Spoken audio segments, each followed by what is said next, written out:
We are GB News. We're right across this great nation. On TV, on radio, on digital. Absolutely everywhere. We don't talk down to you. We embrace all voices. With honest and civilised conversation. we're not part of the establishment. We're one of you. And we're only getting started. Join us on GB News, The People's Channel. Britain's news channel. Every morning from 6 o'clock, we'll wake you up with GB News Breakfast with all the stories you didn't know from the night before. So whether it's serious news, entertainment, or your own views from all over our great nation, we're here to kick off your day with a smile. The national media should be reflecting and reporting what's happening here. You will notice the northwestern accents. Whether you're with us on TV, radio, or online, every morning, it's breakfast from 6 a.m. Hope you can join us. Join us for Ministry of Offence, the comedy panel show that's just like the news, in that the left fights the right and it doesn't really seem to matter who wins. We cover the big stories. It was in fact a troop of baboons and not angry vegans. I like that. And the really important stories. Fat naked cow gets stuck in swimming pool. It's a headline in a lot of local newspapers. Yeah. We're on the same team, Nick. Yeah, but I'm just helping you. Join us for Ministry of Offence, Saturday nights, 8 o'clock on GB News. I'm Dan Wootton. Join me Monday to Thursday from 9 to 11 for the feistiest and most fun news debate on TV, where free speech reigns. I'll bring you a sharp take on the day's biggest stories, bombshell newsmaker interviews, and A-list guests. And I guarantee you, no spin, no bias, no censorship, and no reason to go to bed. That's Dan Wootton Tonight, Monday to Thursdays from 9 on GB News.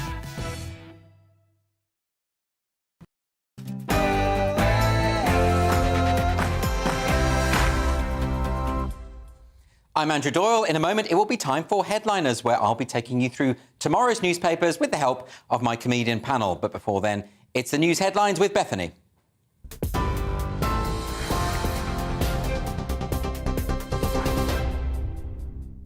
Andrew, thank you. I am Bethany Elsey, here to get you up to date from the GB newsroom.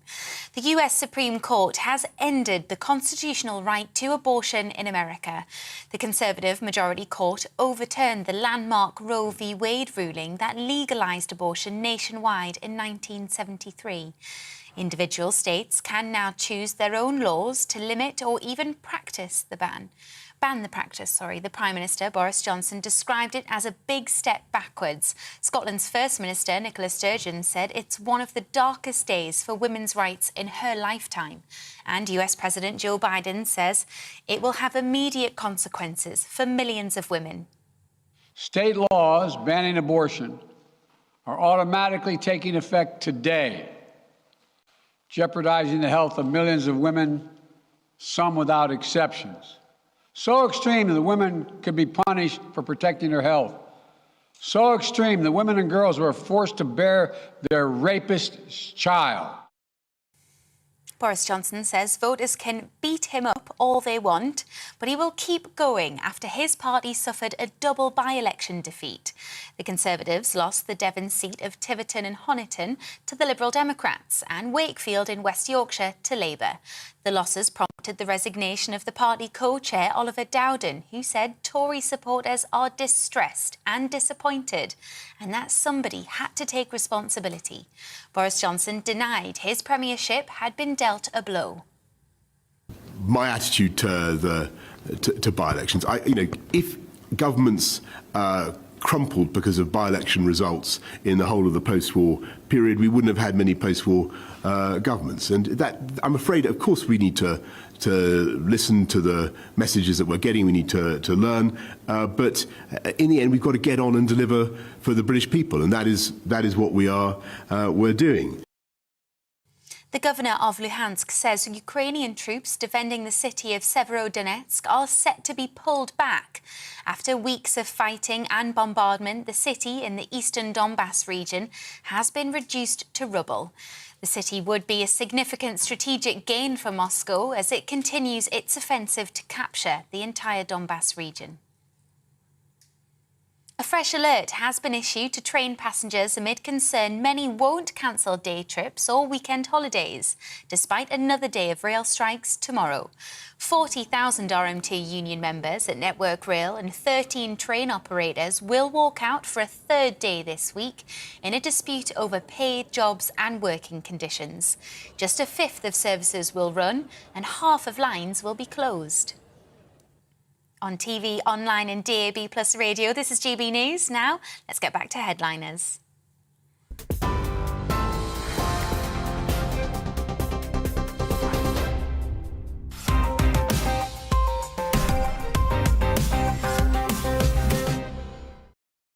Thank you, Bethany. Hello and welcome to Headliners, a nightly romp through tomorrow's papers. I'm Andrew Doyle and tonight I am joined by a Headliners virgin, Trevor Locke, and a man who is definitely not a virgin, Mr. Loverman himself. It's Nick Dixon. You're looking very suave, as is appropriate for a flaneur and lover. Absolutely, and it's good to be back, can I just say... Well, you've been ill. I've been ill, and everyone's been asking about me, and I appreciate all the... Not everyone. Love. People on Twitter, no one here cared about me, but... And the thing is, the great thing is, Andrew, the main point to remember is I was ill. I don't know if it was COVID or flu, but I haven't had any vaccinations, or it could have been much, much worse. That's the key point. Yes, Trevor, you'll understand that this is a theme when it comes to Nick. Yes. How are you, though? I'm very well. I'm fighting fit. I also am pure. You're pure? Yes, I'm pure. Yes. Well, but I have pure bloods tonight. I've had it, so I've got the natural... You've got the natural immunity. Natural resistance. We only invite the pure and willpower people as well.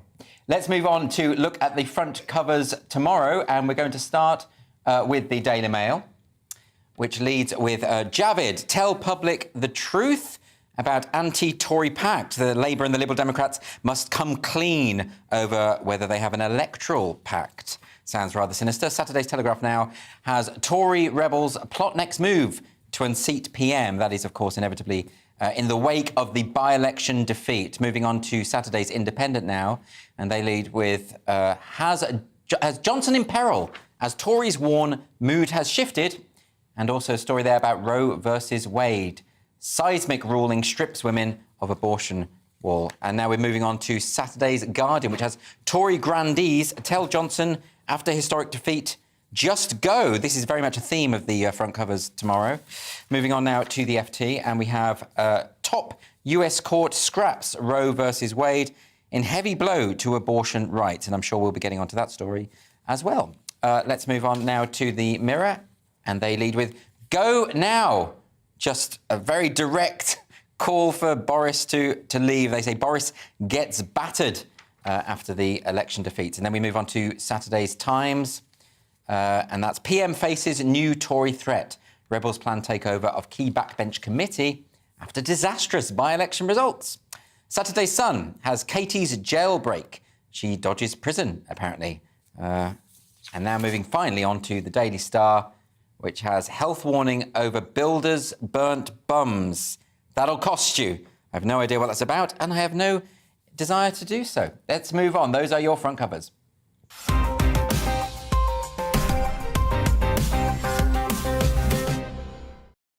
So I think there's no surprise in our top story, the reversal of Roe versus Wade.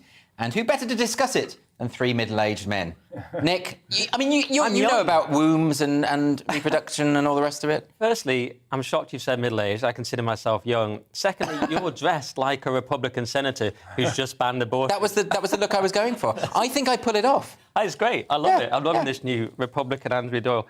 Yeah, so the Mail's gone with Joe Biden blasts un-American Supreme Court anti-abortion ruling. It's actually an incredibly American ruling. I'm going to explain why. So there's obviously the emotive issue of abortion, but before that, there's actually the legal issue. We have to remember, there's been no right to abortion in America for 185 years until 1973, when we had Roe versus Wade, which was this sort of slightly dodgy law that took from 5 different amendments, bits and pieces, and tried to craft this argument that you should have the right to an abortion, even though that's not in the Constitution. And it relied on this idea of a right to privacy, which is also not in the Constitution. So it's this incredibly sketchy law that there's always been pressure on because it's a weak law. So if you were a legal scholar and a kind of dispassionate fan of law, you might be against this law even if you were pro-abortion because it's so bad. Not very likely. But ultimately, though, aren't we talking about women's rights here? Well, I'll get to that. What all this law has done... We're going to have a disquisition from you, Nick. Well, I'm going to end it now, but all it's done is actually give power back to the states. So we might be talking about women's rights, but initially we're just talking about This has given power back to the states rather than at the federal level. And now the debate will rage because it will be up to individual states to decide what they want to do. And 13 states have already triggered these so-called trigger laws where they're going to make stricter pro-life laws. Obviously, states like New York will probably want to get rid of babies up until they're born or whatever. I'm neutral on the topic, as you can tell. But yeah, we are talking about that, Andrew, obviously. But we're talking about here giving power back to the states and away from the federal level. And that was what was the norm for years in America. So, Trevor, I'm going to bring you in here. So, I mean, this idea that, it's potentially a positive thing to give power back to the states, but isn't there such a thing as human rights that transcends this kind of thing? No, there isn't. No, there's no such thing as human rights. They sound nice, but no one's ever seen one in the wild. But we know what we mean when we say human rights. Sort of, but we don't really. That's why we have to write them down and argue about them and get frightened about them. And you don't think? Do you not think that women have the right to autonomy over their own bodies? I do, absolutely, absolutely. And I think this has been used as to excite people that women have lost that. Yes. And personally, I'm a big fan of Ruth Bader Ginsburg. Yes. The late Ruth Bader Ginsburg, daughter of Douglas Bader, the World War II pilot, and beat poet Allen Ginsburg.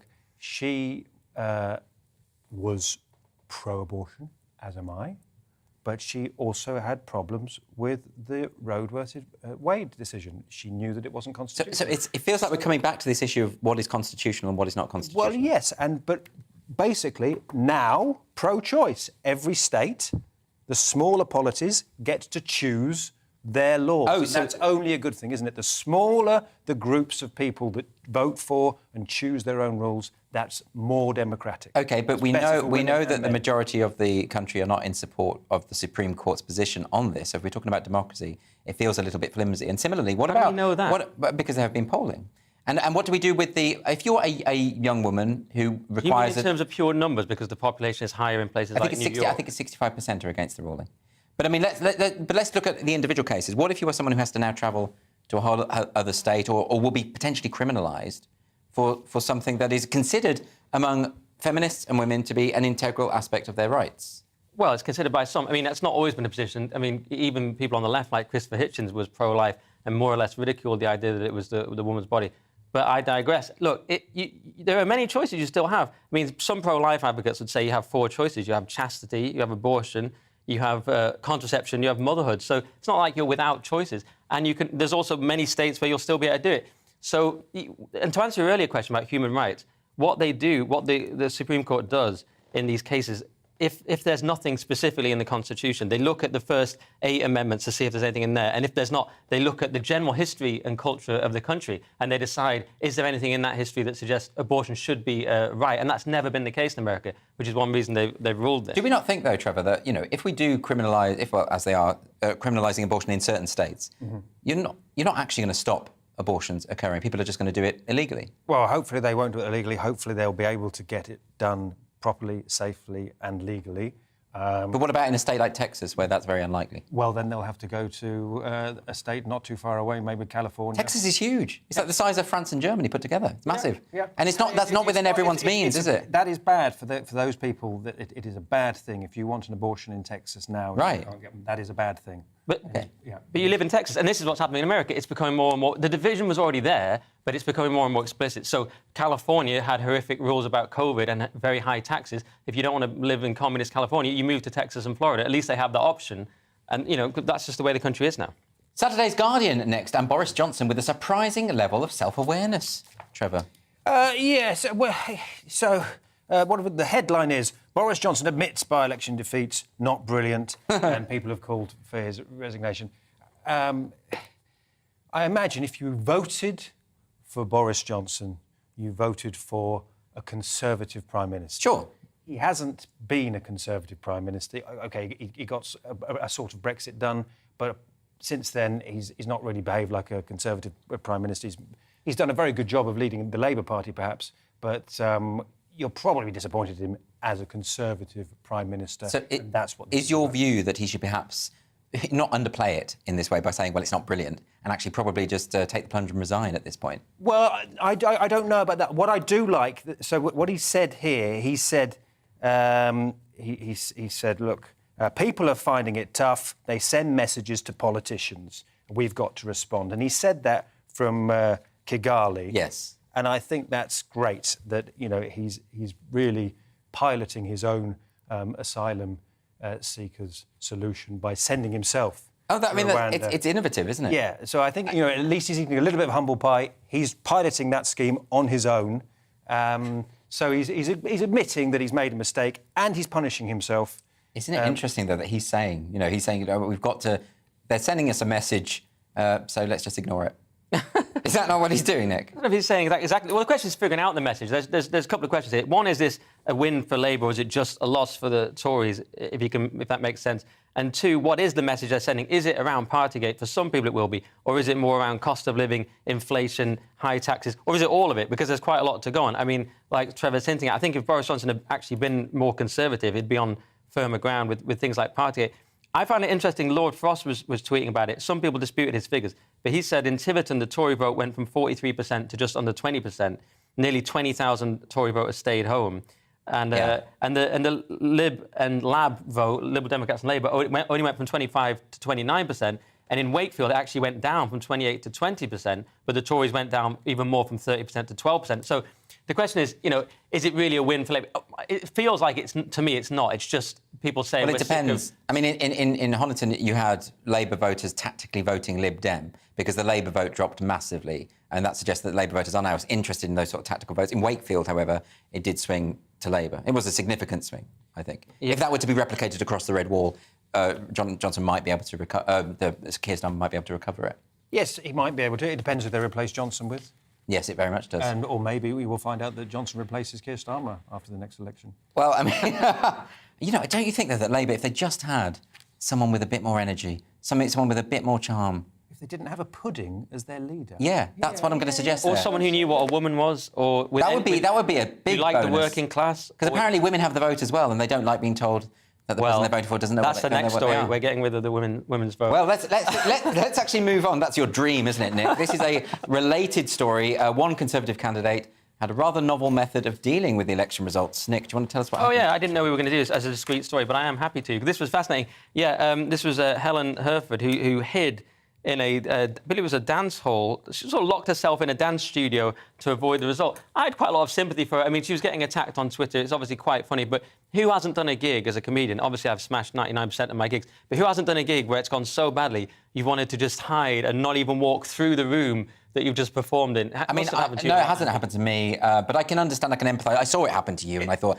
God, I wouldn't want that to happen to me. Happened once. That's horrible. So you can imagine why she didn't want to, face the music. And also, if this was a Labour MP, we'd probably have to be hearing about their mental health and how it's a terrible attack on their mental health. But everyone's just been having a pop at it because it's a Tory. So I sympathise, but it is obviously quite funny and like something out of the thick of it. Do you feel for her, Trevor? Of course I feel for her, and it's, fair enough. All the pressure was on her. It was down to her. The spotlight was on her. She didn't win. She did a Hillary. She did a Hillary? She did a Hillary, and who could... What, got drunk alone in a... No, did she get drunk? Well, what people don't allegedly remember had people about killed. When Hillary lost the election to Donald Trump, she actually locked herself in a dance studio in North Devon. Did she? Yes, that's why she didn't come out until the next day. Yeah, feels very much like a metaphorically, QAnon Hillary conspiracy is still there. locked in that room. Let's move on now to Saturday's Independent.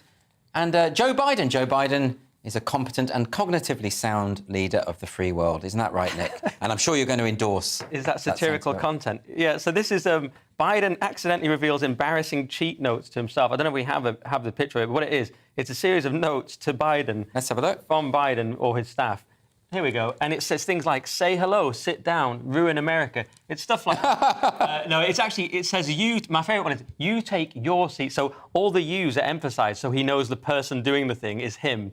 And there's a great bit that says, Liz is joining virtually, so he doesn't try and sort of speak to the person in the room who isn't there. Hang on a minute, though. We can't say that this is evidence of cognitive decline. I mean, look, because when you go to these ceremonies, there's lots of things to remember. I'm a Catholic, and I often forget when I'm meant to stand up and sit down in church. I'd love to have a cheat sheet. Yeah. Would you need a seat? Would you need a sheet? Sorry, saying you take your seat tonight, Andrew. Would you accidentally sit in Trevor's seat? Well, I don't know. If I've had a bit too much of the communion wine, maybe. Who knows? Trevor? Andrew has asked you a question. Nick is sitting next to you. You must say something funny now. Joe Biden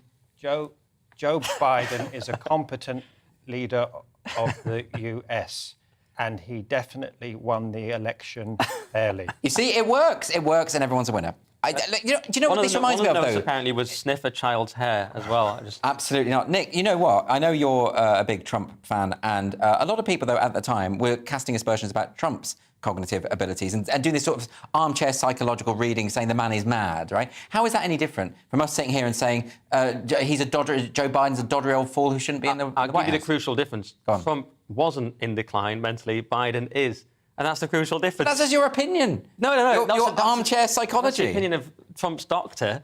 And I don't know what Biden's doctor said, but presumably he said... Come on, it's so obvious. Trump's super sharp. He's super on it. He's hilarious. Sharp. Biden, come on. He is hilarious. I'll grant you that. You're He's not hilarious. seriously telling me that Biden is sharper than Trump, or is it super on it? It's absolutely terrifying what is happening with Joe Biden. I cannot believe that it has lasted this long. I can't believe that we're really joking about it. This is the President of the United States. He really is doing that role. I mean, he's obviously not taking any decisions, but we're just making jokes about it. This is unprecedented.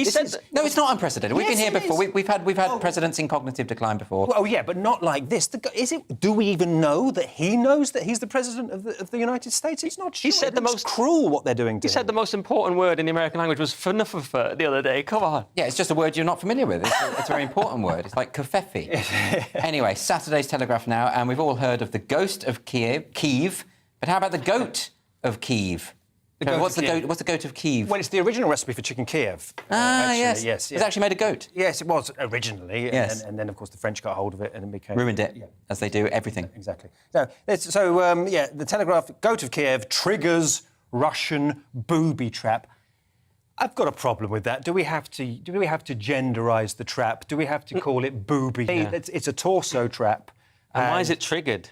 Well, I'll tell you why it was triggered, because it was called a booby trap. Ah, that makes sense. It's genderising it unnecessarily. We have no idea how... Much as I love all of this gender talk, what actually happened here with this goat? What happened was, let's find out. 40 Russian soldiers were injured when, it says here, a Ukrainian goat set off a booby trap that the Russian soldiers were laying around a hospital, and the chaotic movements of the goat triggered the booby trap. I see. And instead of doing the thing that it should have done against the Ukrainian soldiers, 40 Russian soldiers were seriously injured. OK, was this a deliberate act on the part of the goat? Yes, it was, and I'll tell you why. Go on.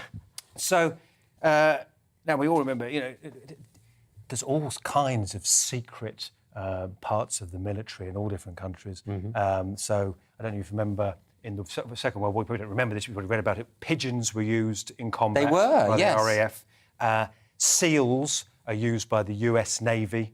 US Navy SEALs actually killed bin Laden.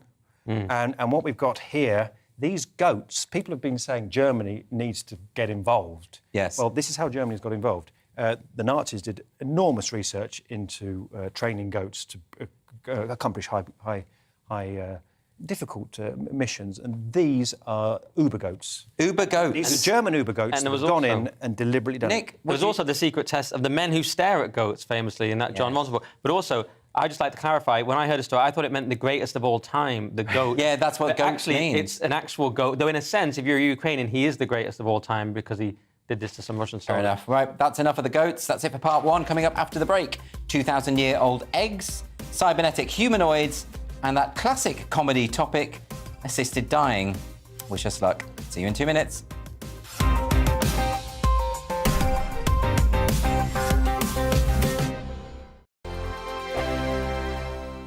We are GB News. We're right across this great nation. On TV, on radio, on digital. Absolutely everywhere. We don't talk down to you. We embrace all voices. With honest and civilised conversation. We're not part of the establishment. We're one of you. And we're only getting started. Join us on GB News, The People's Channel. Britain's news channel. every morning from 6 o'clock, we'll wake you up with GB News Breakfast with all the stories you didn't know from the night before. So whether it's serious news, entertainment, or your own views from all over our great nation, we're here to kick off your day with a smile. And the national media should be reflecting and reporting what's happening here. You will notice the northwestern accents.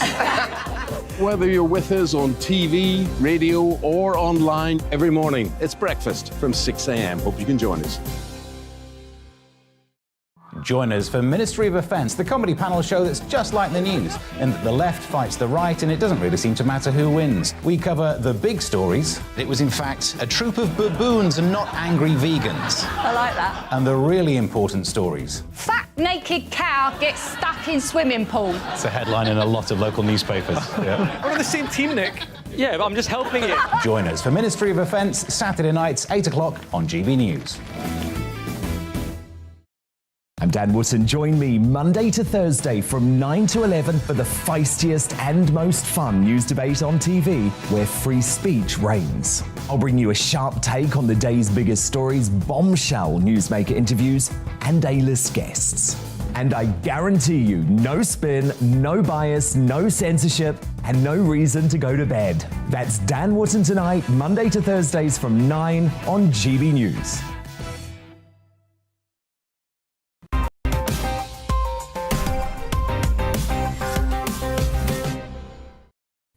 Welcome back to Headliners. I'm Andrew Doyle, and with me are the wonderful Trevor Locke and Nick Dixon. Why am I not wonderful? Well, you are wonderful, Nick, but I don't like to massage your ego any more than it already has been. So let's get straight back on to Saturday's Independent now and Prince Charles's visit to Rwanda. Nick, what happened here? Yes, Prince Charles shares sorrow at suffering slavery cause, but no apology, which is such an independent headline. He's not been bothering enough for them. So yes, this is the Prince of Wales tells Commonwealth Summit in Rwanda he's been on a personal journey of discovery, but the royals still face criticism over historic ties to slavery. I mean, Charles has said that the Commonwealth can only unleash its full potential when we acknowledge the wrongs which have shaped our past. Feels to me like that's virtually all we ever do.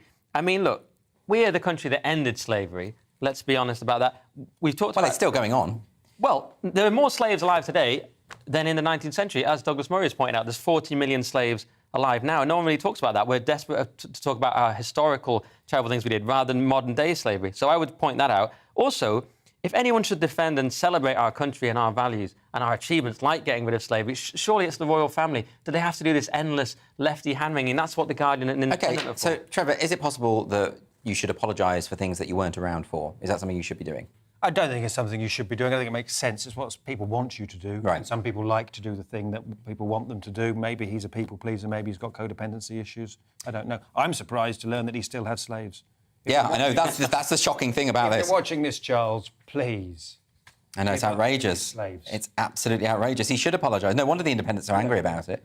It is this odd thing, though, isn't it, insofar as, yes, it's undeniably true that the royal family in the past, we go back many, many years, were complicit in some way or other, but so was every wealthy person at the time. I mean, it seems odd to pick out. And why do we? And we never hear about other empires, like Douglas Murray says. When is Turkey going to apologise for the Ottoman Empire? When are those reparations coming? We have to do this endless self-flagellation. Douglas Murray pointed out quite provocatively, over 1 million people were taken by Moorish pirates. So we never hear about that. It's just always very Western-centric. It's always very self-loathing. And I think it's a shame for Prince Charles. And when am I getting my reparations? Why? For my ancestors? For Ireland. For Ireland. I want some reparations now. Right now. Anyway, difficult subject now to grapple with from the Times, I'm afraid. Sorry, Nick, I have to come to you. This is about assisted dying, not a pleasant topic at all. Well, it's all right. It's a serious show at times. So this is the Church of England vows not to support assisted dying law.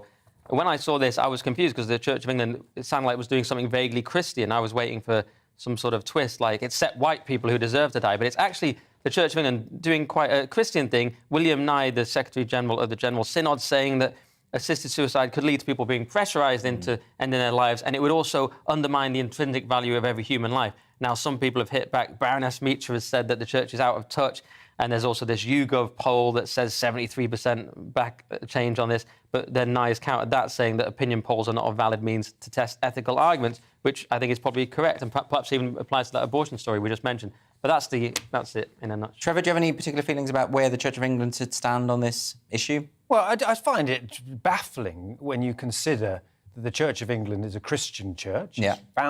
Christianity is founded on Jesus, and Jesus is the original assisted suicide, is he not? He knew... It wasn't suicide. It kind of was. He knew what was coming. He knew it doesn't work. It doesn't work if he didn't sacrifice himself. Yeah, but he also knew that he was coming back afterwards. Did he know he was coming back? I like to think he did. He had a moment. Surprise. He had a moment where he questioned it. Why have you forsaken me? Right, he knew what was happening, and he had to know what was happening for it to work. If we take this, I mean, if you go to like a Catholic perspective, the fundamental to Catholic belief is the sanctity of human life, and therefore there could never be support for euthanasia from the Vatican. That could never happen, and that's part of the appeal of the Catholic faith, is that it does stick to these traditions. And, there's constant calls for the Church of England to modernise, and the Church generally, and the Catholics to modernise. Yeah. But surely their whole appeal is that they have staunch values that do not change over time. No, I agree. I think they should go back to Latin. I think, Why not? Because when I went to Romania, I loved going to the churches because I couldn't understand a word of what they were singing. It makes it more esoteric and beautiful. Beautiful. Exactly, it is beautiful. Yeah. Because some of those lyrics are pretty shoddy. Yeah. And it's better that you don't hear them, and you can imagine that they're magical and interesting. Exactly. Well, I just say lol because the Church of England, as you probably know, has gone ultra woke. It even got rid of our very own Calvin Robinson in the shocking betrayal. So, yeah, this is at least they're standing up for this one thing. What I will say is the Catholic Church hasn't gone woke in a way that the Church of England has gone woke. Well, I might convert, Andrew. I'm thinking about it. Interesting. OK, so one down.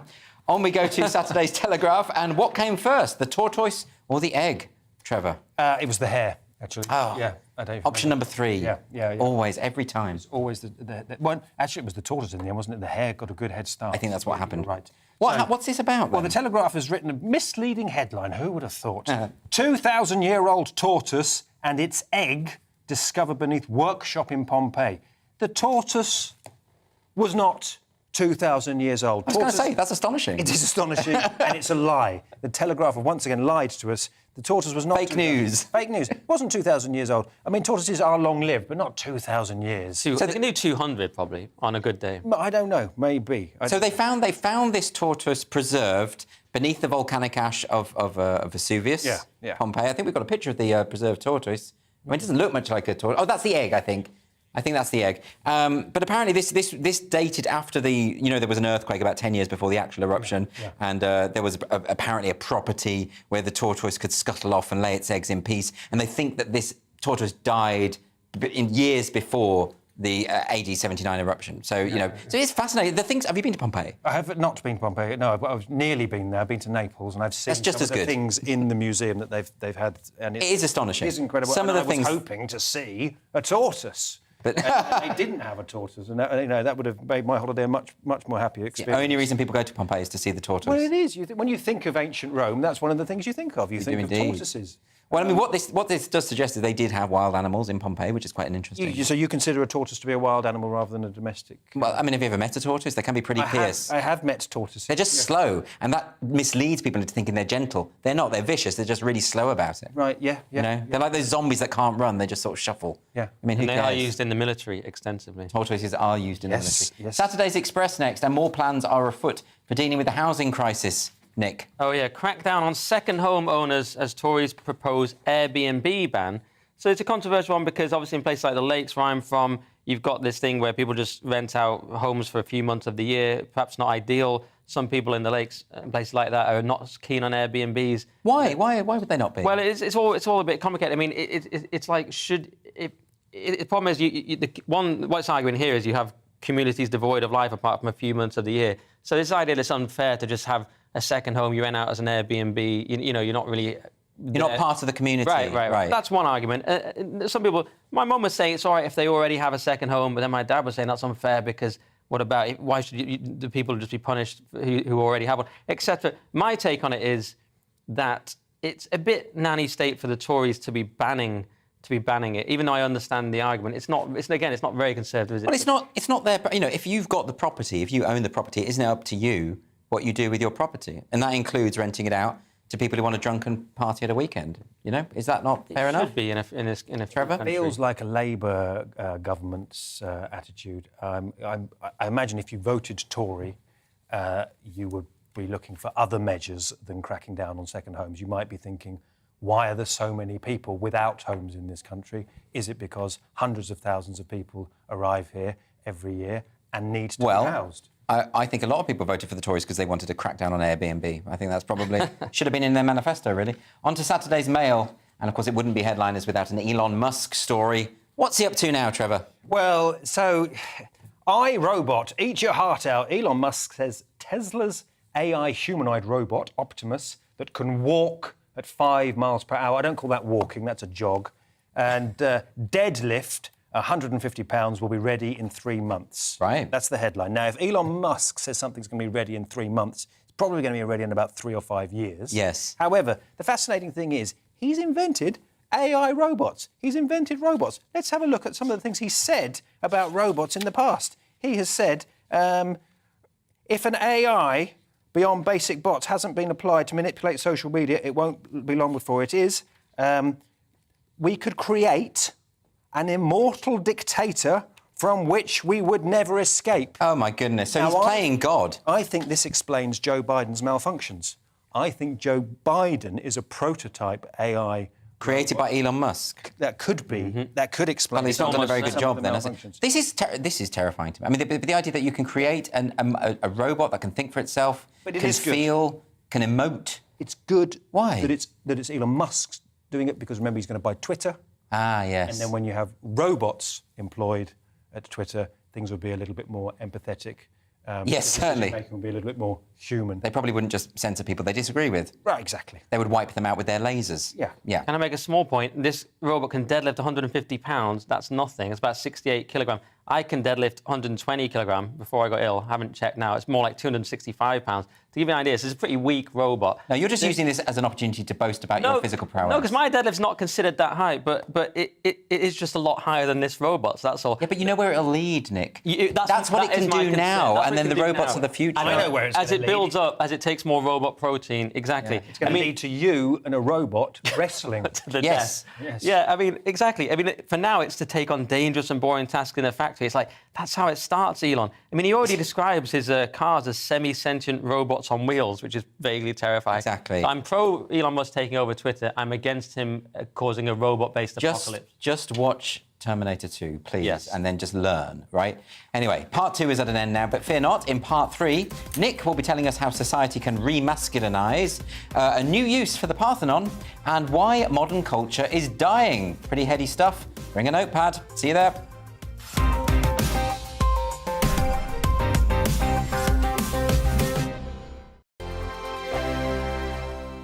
We are GB News. We're right across this great nation. On TV, On radio, on digital. Absolutely everywhere. We don't talk down to you. We embrace all voices.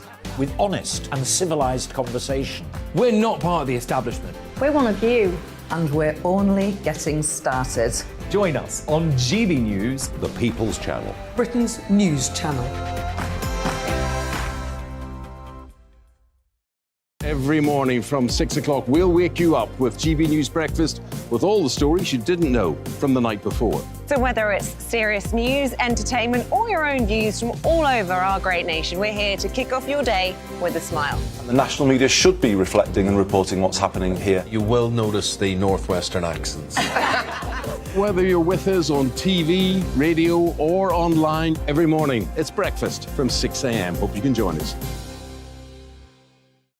Join us for Ministry of Offence, the comedy panel show that's just like the news, in that the left fights the right and it doesn't really seem to matter who wins. We cover the big stories. It was, in fact, a troop of baboons and not angry vegans. I like that. And the really important stories. Fat naked cow gets stuck in swimming pool. It's a headline in a lot of local newspapers. Yeah. We're on the same team, Nick. Yeah, but I'm just helping you. Join us for Ministry of Offence, Saturday nights, 8 o'clock on GB News.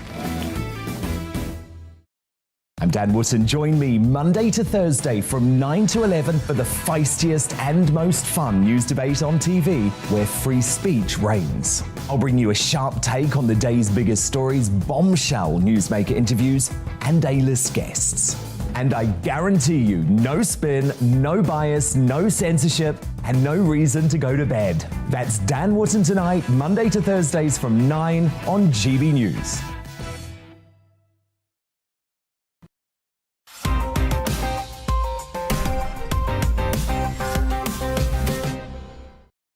Welcome back to Headliners with me, Andrew Doyle, and Trevor Locke and Nick Dixon. So we're going to crack straight on with Saturday's Mail now, and who better to tell us about this article than the paragon of manliness himself, Nick Dixon. That's what they call you. Thank you very much. Yes, society is shying away from manliness and femininity and moving towards gender-neutral society where sex-specific qualities are not valued, writer says. And this is the writer Joanna Grahovic, and I hope I'm getting that right, because I actually met her last night by bizarre coincidence. Yeah, and I've worked it out from the story, because I was chatting to her last night about... She writes about people like Shackleton, Scott of the Antarctic. And Oates, Captain Oates and things. And yeah, such a rare thing to do. I was thinking, when I read that, I was like, hang on, is this the woman I met last night? And it is. She was very cool. So I checked out. So it's Joanna Grahovic. I hope I'm getting your name right, Joanna. And she's basically... She was making a point to me last night that it's a tough time to be a dead white male explorer, you know, because society has sort of moved against that somewhat. So she's saying, you know, there's a danger of Shackleton getting cancelled. And this is what she's talking about. She's saying that we're shying away from sort of manliness and femininity. And she said later here that you don't have to be overtly muscular to be manly. You just have to be self-confident, be able to hold your space and be able to express your opinions openly. I've got the muscles as well, so you're a triple threat. Yeah, exactly. What about? But can't women have these qualities? I mean, isn't there? I don't know. Why are these specifically masculine qualities? I don't know if they are, or if she's saying that. But this is basically, she was at the Chalk Valley History Festival, and they've taken what she said and turned it into stories. Essentially, what's happened here. Well, no, but she's sort of lamenting this idea that, you know, we did have positive virtues of either sex, and now we're moving towards a gender-neutral idea. I don't know if that's true, actually. It's not true. Well, it is true in this world, in the world of the media. Yeah. It's true in metropolitan elites. Yes, it is true. They want us to think it's happening. Yeah. They want us to believe that we're all born as a blank slate, and any qualities that we may acquire, we acquire only from culture. Yeah. Of course, they want that idea to happen. But if you go out of the cities into the shires, a man is still a man. Yeah, and a woman... They're there beating an anvil. Right, exactly. You know, very masculine out there in the shires. But you admit that there is this push for us to all become one amorphous blob. Yeah, but I think what Trevor's right is that these kind of culture war issues, they never catch on with just normal people. A lot of people just don't recognise. Well, they can't catch on because they're false. Exactly. They will catch on. They've caught on, if you like. They are among some very people. much fashionable. Yeah. But they're making a claim about reality. Yes. And you can make any claim about reality. You can write books about it. But if reality is different to your claim, there's nothing you can do. You can't change reality by writing that reality should be different. And this author is sort of suggesting that any kind of, you know, hyper-masculine hero from, you know, we go back to Achilles, if you like, whatever, that these figures will effectively be disapproved of or sort of washed out of the curriculum because they are... There's a kind of, how would you describe it? A toxicity to masculinity, right? Oh, yeah, Shackleton's as toxic as it gets, and that's probably... And that's why there's nothing more toxic than being an old, dead white male explorer, is there? And that's why it's so great. I struggle to see why that's toxic. Anyway, Saturday's Times now. Ancient Greece, of course, was the epicentre of so many world-changing ideas, philosophy, democracy, epic poetry. What are they up to nowadays? They're up to the same thing that the ancient Greeks were always up to, Andrew. And what's that? The Times. Greece steps up security after sex filmed at Parthenon. And who was doing the sex? It was men doing the sex with men. It was men. That sounds pretty Greek to me. It's the most appropriate kind of sex to have at the Parthenon. And not only the Parthenon, it was in the Erectium. I don't know if I've said that right, but it looks like erection. If you squint a bit, then the pun works. Yeah, and lisp. So they found out that some men went to the Parthenon, had some sex, filmed the sex. Yes. Shouldn't have done. And now what they're going to do, to stop that happening again, if it does happen again, they're going to film it. Well, you know what? The ancient Greeks didn't film their sexual activities, but they did put them on pottery. Yeah, you know, so we saw what they were getting up to. Exactly. Gay pot. Exactly. Yeah. This one's. I think this is on you, Andrew, and your community. It is completely my community, and I'm proud of what my community has done today. I mean, it strikes me as like quite a fun thing to do. Surely, just it's a fun thing. It's the Parthenon. Honestly, if you go to any Greek sort of archaeological site, it is. You know, it does get you going. Yeah. You get your traditional masculine. They certainly do. But no, and you know, same with the Romans. I mean, you go around Pompeii, there are all sorts of brothels and pornography on the walls, and you know, all of that stuff is preserved. Yeah. I just want to say I'm against it. I know and by you are. it, I mean homosexuality. I knew you'd get there eventually, Nick. Your inner bigotry comes out. Saturday's Telegraph now, and we are all yearning for an answer to this particular question, Nick. Yeah, why modern culture is dying. It's very on brand for me. This is by Chris Harvey, and I'm crediting him because it's more of a think piece. In the Telegraph, right? Yeah, in the Telegraph. It's a sort of long piece about why our culture's falling apart. And he starts talking about how Paul McCartney's headlining Glastonbury and all movies are just Marvel films, and we even have the same few authors in the world of literature and the same few composers. And he's sort of saying that culture's dead, we can't create anything new, it's all over. And I kind of agree to a large extent. I mean, I think we're at a point in the culture where the analysis of culture is more interesting. We have things like podcasts, and we're sort of endlessly analysing our culture, but we kind of can't really create anything. And if you think about it, even when someone like Dave Chappelle or someone comes out with a new comedy special, the question is not, is it any good, but should it be banned? So because we have the culture war, we can't just talk about art anymore. You know, we probably grew up when it was all about art, and it was like, is the movie any good? You had brilliant filmmakers like Tarantino and stuff. Now it's much more, the culture war and politics seems to have taken over everything. And I think that's where we are. We're just sort of navel-gazing and trying to figure out what's gone wrong with our culture. It feels a bit selective, though, some of the examples they're giving. I mean, this article talks about Kate Bush currently being at #1, and this proves that we don't have anything new. But, you know, Harry Styles is at #2. So we do have new stuff. He's pretty new. It's just not any good, yeah. No, this is nonsense in a way. What they're saying is culture on television, culture in the cinema, in the curated cultural spaces is dying or dead. Yeah. Yes, it is. And it has been for, 20 years. But that's not where you go to find culture. You don't go to the television to find... No, it's always been pretty lowbrow. It's, look at, the best comedians are not on television. The best comedians... Present company accepted. How dare you? They're in little clubs. You don't know the names of the best comedians. Yes. And it's the same with the writers, poets. And there are filmmakers. There are people doing stuff in different mediums. You mentioned podcasts. There are new mediums. Culture is very much alive. You just don't find it in a newspaper. That's actually interesting, isn't it? That actually popularity in today's culture, to me, signifies probably mediocrity. If I think something's too popular, I just avoid it. But are there really these up-and-coming bands, and can independent films even be made and funded, for example? Yeah, they can. They can. You just won't see them unless you're really interested. This is the thing. Are you interested in culture, or are you just a lazy consumer that just goes to the places and just... I have to be honest, and I hate to feel like an old reactionary or something, but if I do want to read a good novel, I will make sure it was written before I was born. I always do. There you go. So there's enough. There's enough. You don't need any more novels. There's Michelle Velvet. He's the only good one left. No. Well, there's Kazuo Ishiguro, who I love, and Salman Rushdie. Actually, there's a few. Daily Star now, and one of the perils of big data. Well, the perils of small data, actually, Trevor. Yes, right. So, USB drive with personal data of entire city on it goes missing. So the story is that a chap in Japan put the entire data of an entire city on a USB stick, took it home from work, got drunk... Wow. Passed out in the street and lost his USB stick. How did he get the whole city's information on the one USB stick? Well, because you can do that. Can you? Yeah, this is a very popular thing now. Having data on lots and lots of people, that is the thing. That's the thing that's happening. He's going to get the blame for it, for being a wuss who can't handle his beer. Well, fair enough. Sure enough, this wouldn't have happened in this country. But the same thing is happening here. There is too much data on USB sticks. Do you fear that, Nick? Well, I'm a bit worried that Japan did this, and they're supposed to be really good at tech. I'd expect it of, like, my mum or someone to lose.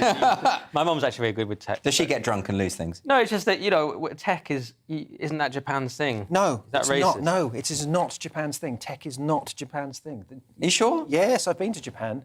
And there's no tech there, baby. There's none. There is tech, but there's tech like... what an outrageous what's claim. That thing we used to do? Faxes. They communicate with faxes. I met a guy there. I did some shows there in 2019, and the guy came up to me afterwards, and he was from England, and we talked about working in a tech startup in Tokyo, and he said, I've done about the work that I would have done in 6 months in England in 1.5 years in Tokyo. Really? Well, we're blasting apart some stereotypes tonight. Right. Let's move on. Saturday's Mail once more. And can we start a class war right here on Headliners? Nick, can we do that? So this is a woman has started a heated online debate. Is there any other kind? After questioning whether middle-class people in the UK are becoming ruder. So inevitably this was on Mumsnet.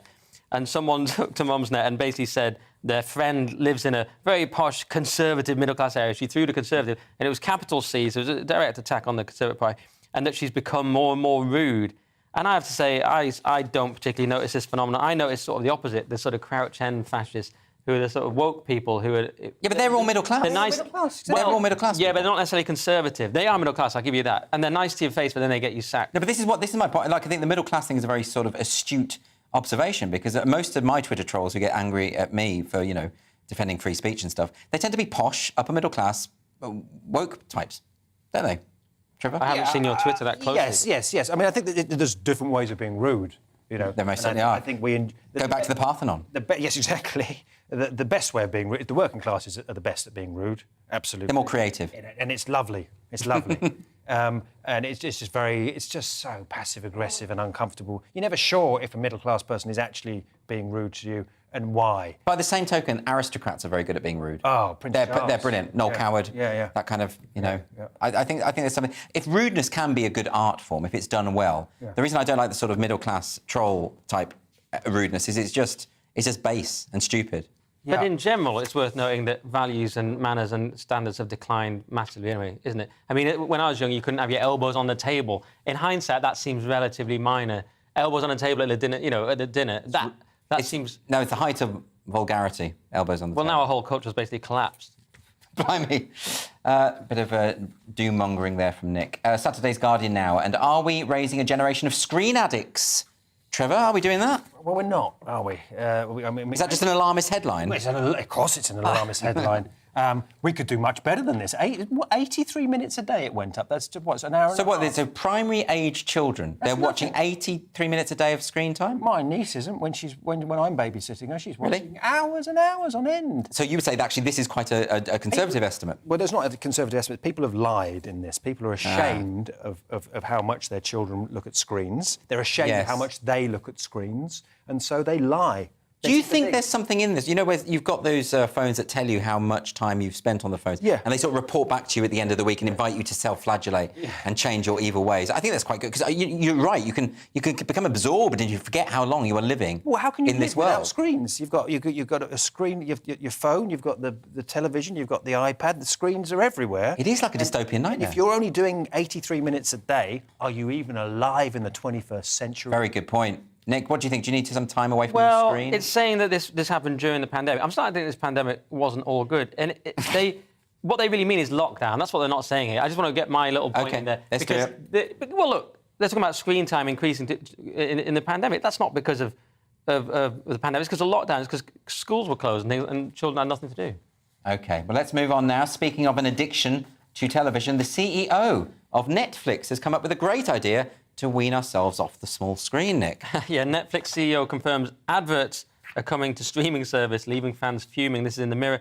So they've come up with this idea of adverts. I think they should just have 4 channels and just have show a programme once a week, have adverts, call the whole thing TV. It's just an idea. But yeah, they basically Netflix is becoming more and more like normal TV, hilariously. Because it's losing popularity massively, isn't it? Well, because it's go woke, go broke. We all know Netflix was too woke. It started to lose popularity. They've tried to rescue it a bit now, saying, oh, you can't be mean to Chappelle and things like that. But basically, they've gone woke and they've gone broke. Yeah, but they've gone back on that, haven't they? Because they suddenly fired loads of people in the diversity section of Netflix. And you had the CEO saying, if you don't like a comedy show or a show on the channel, just leave. No, that's what I'm saying. Yeah. They've said that now as a kind of...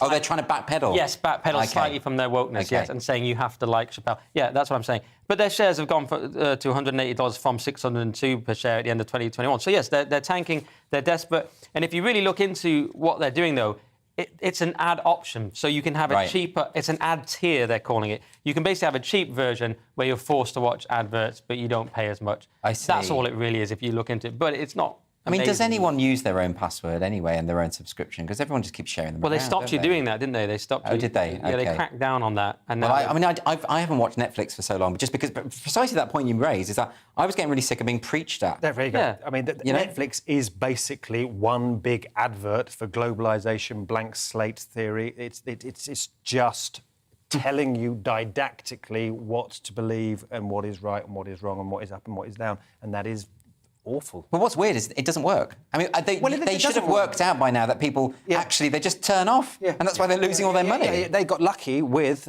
a lockdown or a couple of lockdowns. That's what it was. They got lucky with Tiger King. That saved them temporarily. It did. Tiger King did. I mean, particularly during the lockdown, everyone was watching it, yeah, fair enough. Saturday Sun now, and it turns out that 30% of the UK population just do not respect bees. Yeah. Trevor, what's this about? Well, so the Sun's headline is 3 in 10 Brits have no idea why bees are important to the environment. I like that you do that sort of crass accent. That's sort of like, that's how bees speak. That's how bees speak. That's how bees speak. But they know it is a problem, crucially. They know they are important, but not why. Why are bees important, Trevor? Well, do you know what? 30% of bees don't even know why they're important. So, therefore, why should we take an interest? Right, exactly. So they do this thing called pollinating. You know, they go. Oh, yeah, the thing with the flowers. Yeah, and the pollen and that sort of stuff. I don't think, people want people to know about bees. Yeah. Because people don't want people to know what the people are doing to the people. You're getting very cryptic now, Trevor. Right, exactly. Yeah. So, Mr. Bean, or is he Mr. B? Rowan Atkinson has got a series to plug about bees. About bees, and that's what this is about. Man versus bee. I have a problem with bees because I was chased recently by a bee and it collided with my head a number of times. And apparently when they do that, they're signalling to you, they're saying, get out of here because there's going to be a swarm in a minute. Oh. They don't do it by accident. Okay. And I couldn't shake it off. For miles and miles, I couldn't shake the bee off. And so I now hate bees and I want them to perish. You're a bit like Amber Heard, whose dog stepped on a bee, which caused a great trauma. I'm very much like Amber Heard. Remember the meme, my dog stepped on a bee? There was a big I haven't seen that meme, Nick, okay. but I feel like you're undermining my trauma by I'm misdirecting saying you're the onto same as Amber Heard. Heard in many, many ways. That's all I'm saying. OK, right. Listen, we've got to move on, unfortunately, because I do want to get this last story in. And this is Saturday's Metro, and the microscopic world has migrated into the macroscopic, Nick. Yeah, Mount Everest of bacteria has been discovered, and it's an absolute unit. So a gigantic bacteria 5,000 times bigger than normal has been found lurking in the swamps of Guadalupe. How big is that? Well, it's still only a centimetre long, so let's have a look. Can we have a look at the picture? There it is. I can't really make out what that is or why it's...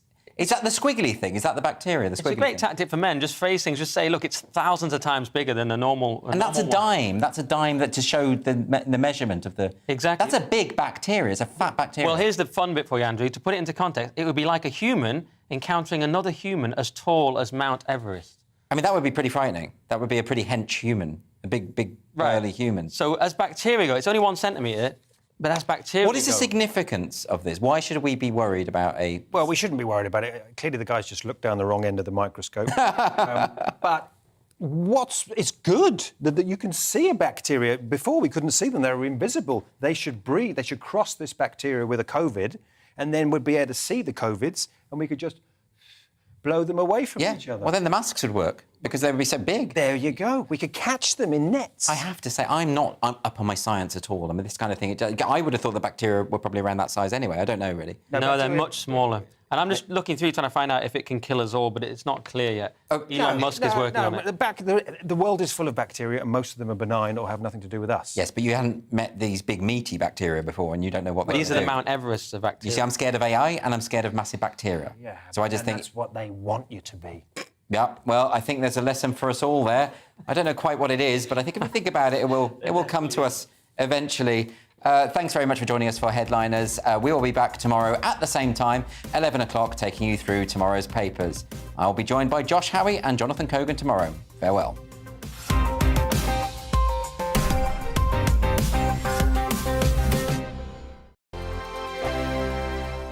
I'm Dan Wootton. Join me Monday to Thursday from 9 to 11.